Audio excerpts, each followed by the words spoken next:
Hello, welcome to this week's episode of Gods and Monsters by E. E. King, read by me, E. E. King. MetaStellar is serializing Gods and Monsters once weekly in print and on audio YouTube. Thank you for listening. And now this week's episode 12, The Mystic Eye. Last week, our hero River makes an ever-expanding array of confections for JoJo's Bakery. The neighborhood becomes famous for harmony and understanding. Only Wang Leijun is able to resist the aroma of friendship and forgiveness. River finds out where Gabrielle lives. Gabrielle tries to sell his necklaces, but no one wants to deal with him. And now, Chapter 35, Gabrielle, San Francisco, 1982, The Mystic Eye. One night, Gabrielle is roaming the Castro. It is late. All of the stores, even the bars, have closed. All except one. It would be easy to miss, even though the words "The Mystic Eye," lettered in iridescent gold and violet purple, arch over a turquoise and black eye. It would be simple to walk right by, even though from behind dusty windows, crystal balls and tarot cards whisper promises and happy endings. The door is unusually heavy. Opening it takes an act of will. Inside, the small shop is small and empty of people. Two of the walls are covered by thick burgundy curtains. The third holds a bookshelf. The middle shelf is crammed with colorful paperbacks on tarot, fortune-telling, star charts, and all things occult. On the top shelf, unreachable except by ladder, sag a few oversized leather volumes. They look worn, the print on the spine almost invisible. Tiny bits of gold nestle in a few letters. Some of the titles appear to be handwritten in a carmine ink so dark it looks almost black. From behind glass cases and on the tops of counters, a few amulets, totems, herbs, and crystals gleam. Gabrielle stands in the doorway, sniffing. The air is rich with dried sage and lavender, thick with thyme and dust, scented with beginnings and endings. As Gabrielle hesitates, one of the burgundy drapes parts, revealing a small black back room. A woman emerges. The drapes close behind her, swallowing the curtain chamber. Gabrielle thinks he's seen two seated figures, but he cannot be certain. The woman is tall and gaunt. Her eyes are blacker than a cave, endless as eternity. She and Gabrielle look at each other, bottomless indigo meeting infinite night. Welcome, she says. Her voice promises rain and threatens darkness. I am Asia Mayor, along with my sisters, are proprietors. Gabrielle inclines his head. Gabrielle. Asia lifts her eyebrows in inquiry. Wordlessly, Gabrielle pulls a long, thin box from his bag. He lays it open on one of the glass-topped counters. Inside, nestled in dark green velvet, shine 4 necklaces. Asia hefts one. She sniffs it. Rapidly as a lizard, she flicks out a pointy whitish tongue and licks the crystal. Her tongue curls backward into her mouth. Slowly, she smiles. I think we can do business together, she says. Holding the necklace, she walks through the curtains, motioning Gabrielle to follow. The back of her dress is seamless and snug as skin. It has no visible zipper. buttons, or fastenings. Behind the curtain, the room extends backward. It is far longer and higher than Gabriel had supposed. He cannot even see into the darkness where it ends. My sisters, Asia says, waving her hands toward two women seated in the gloaming. Nana and Decima. Gabrielle cannot believe Nana is Asia's sister. She doesn't look more than 20. She sits before a loom, weaving a cloth of intricate design. The loom is threaded with delicate pastel skeins of silk. She smiles at Gabrielle, pink lips parting, rose cheeks dimpling, teeth white and even as pearls. Her eyes are the clear blue of a cloudless sky after rain. Her hair falls in golden waves to her waist. She wears a tunic of fine white silk. Her hands never pause, pulling woof through warp like harp strings. Decima sits at a table. She is solid and middle-aged. She holds a much-used yellow measuring tape in her large, capable hands. Bundles of thread lie before her in neat rolls. She nods brusquely at Gabrielle. Asia holds up a necklace. It glitters like possibility. Its light catches the silk, making the thread shine like the nacreous insides of rough sea creatures. Gabriel wants to sell his gifts here, Asia says. Decima nods. Oh, yes, Nana cries, her voice clear and soothing. They are magical, perfect for us. We will take all four on commission. I guarantee you a good price. Return here at this hour in 2 days' time with more. We take 60%, but you'll be happy with what you get. Looking into her bottomless onyx eyes, Gabriel nods. It is odd for him, who has always controlled fate, to feel someone else taking the helm. It makes him feel uneasy, as if the shop were swaying.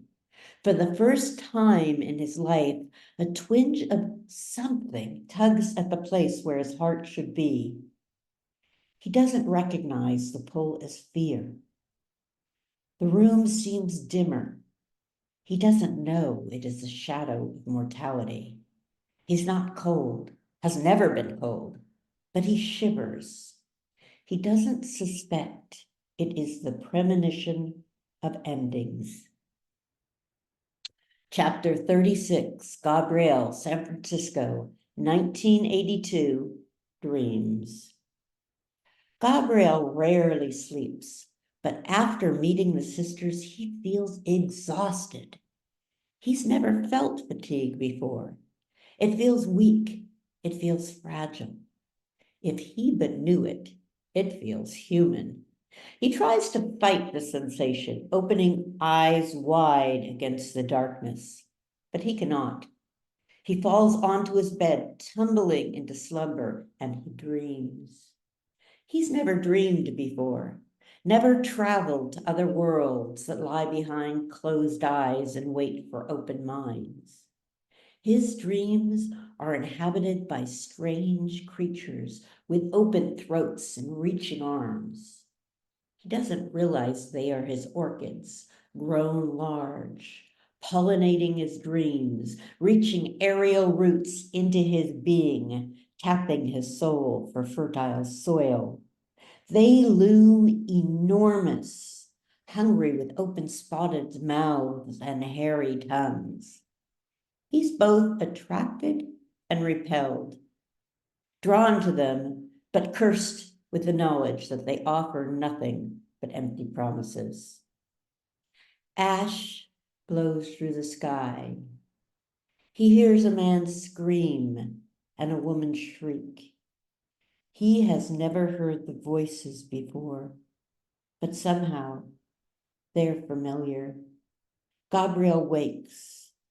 The room is silent, but in his head, cries from echo from an unknown past. Dreams can take you like that, says Ryo, echo inside your head, making you remember things that never happened. But, as usual, Gabrielle cannot hear him. It's one of the drawbacks to being dead. So few can hear the frequency of death. Not that Ryo talks to many people. The dead are different from you and me. The dead are single-minded. They are only an intention, a revenge, a desire, or a need to finish things undone. Chapter 37, River, San Francisco, 1983, Burt's. It's foggy as usual. River, damp to his bones, pads dark streets, trailing Gabrielle. Gabrielle rounds a corner. River runs to the curb, but Gabrielle's gone, vanished, as though he'd never been. River stands under the hazy streetlights. The moon is visible only as an obscure round glow behind mist. Somewhere along the coast, a howl ascends skyward like a lost soul. River shivers. It's 2 a.m. He's tired of pursuit and tired of desire, tired of getting up early to be at JoJo's after a long night of wandering, tired of chasing Gabrielle, tired of not knowing why. Across the street, Bert's coffee shop glows orange and warm. River enters, leaving Huck circling outside. He slides onto a stool at the counter. The stools are intense orange and pink vinyl. The light is harsh and unfriendly. A mirror feathered with gold veins lines the walls. The place is nearly empty. At the end of the counter slouches an old man, toothless and gray-bearded.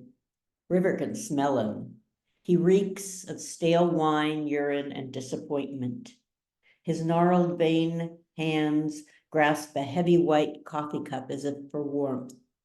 The nails on his right hand are long and filthy. An empty cardboard six-pack wine carrier stands beside his feet. In a booth sit two policemen, coffee and 2 donuts, shades, shiny with glaze and sugar between them. Can I help you? River looks up into a pale, heart-shaped face, delicate as an elf. Huge brown eyes under reddish-brown bangs glance back, topped by a frilly white cap. Full-lipped smile, dimples indent her cheeks. The left one is dotted with a chocolate mole. Over the breast of her starched uniform, blue as a robin egg, is a badge. Pamela. I'll have a coffee. Do you like Pam or Pamela? Pam gives him a closed lip smile. Either's fine. Pamela, then. It suits you. I'm River. He holds out his hand. Pam inclines her head but does not take his hand. She puts down a heavy china cup and saucer and fills it with coffee. She is slender as a dancer. Although she looks delicate, River senses strength. Her calf muscles bulge hard and firm. Cream? Sugar? No, black is good. It's cold out there. This will warm me up. Pam grins again. The apple pie is really good. Warm, too. Okay, River says. He doesn't want pie, but he wants to talk to Pamela. He wants to keep her near. She returns with the pie. I'm guessing you don't want a la mode, she says. River tries to think of something clever to say, something that will make her laugh. Anything to keep her there for another minute. No a la mode. Pam turns toward the kitchen. Maybe I will have something else, though. Could I see a menu? Sure. Pam reaches into her pocket and slides something, probably mints or gum, River supposes, into her mouth. She walks to the register, returning with a large, garish, laminated menu full of shiny pictures of food. It makes River feel slightly nauseous. Pam bends down and lifts a bottle filled with deep red liquid from behind the counter. She takes a long swig, wiping her mouth with the back of her hand. It could be grapefruit juice. It might be wine. Pomegranate juice, she says. It's really good for you, full of antioxidants.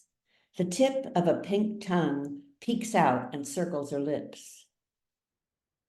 River swallows. Pam turns toward the kitchen. Hey, River says, I'm hungrier than I thought I was. Could you, do you have anything you'd recommend? Pam smiles. She has perfect straight white teeth. Well, she says, depends on what you like. I'd go for the steak. Very rare. River surprised. He'd have pegged her for a vegetarian. Sure, sounds great. I don't suppose you want to have one too. On me, of course. Pam laughs. I'm working, she says. We can't have dinner on duty. But thank you. That's very thoughtful. Would you like mashed potatoes or fries with that? River doesn't want either. What do you recommend? River stops. Asking for recommendations on what kind of potato he wants sounds wimpy. Mashed. Butter? Sour cream? The works. She walks to the counter. Steak, rare and bloody, she calls. River stares at his apple pie. The cooling brown sugar reminds him of the jelly fungus that grows on the redwoods after rain. He moves it around his plate. Pam returns with a charred steak. Greasy blood congeals around its corners. The potatoes rise before River like a solid, dirty cloud. River says as Pam turns away, I think I'd like to start with some soup. Wow, she laughs. You really are hungry. Minestrone, chicken noodle, or clam chowder? Minestrone. River frantically wonders how to dispose of some food. He stabs at a steak, trying to hack it in two. As Pam comes back carrying a soup, a final vicious swipe sends half the steak spinning across the counter, narrowly missing Pam. It hits the soup bowl, sending a stream of hot, greasy orange liquid onto the wall. Small cubed vegetables dribble onto the floor. River inhales sharply. He thinks he might have ceased breathing. He thinks time may have stopped. Pam's eyes widen. They stare at each other wordlessly. River leaps up, grabbing as many napkins as he can. He races around the corner and begins frantically mopping at the oily auburn waterfall seeping into the linoleum floor. There is silence. River scoops up warm, moist chunks of soup. He fervently hopes he will not throw up. After what seems like an eternity, he hears a snort. He turns. Pam is bent almost double over laughing. When he leaves Bert's in the wee hours before the first light, River feels extremely foolish, but warmer and happier than he can remember. Huck lands on his shoulders, squawking loudly. He complains noisily the entire walk home. Thank you for joining us. Tune in next week when Gabrielle is searching for the shop that only appears at night. Passers-by and store owners watch Gabrielle. He makes them uneasy. He is an absence, a rip in the sky, a man-shaped hole in the afternoon. Thank you for joining us. See you next week. Bye.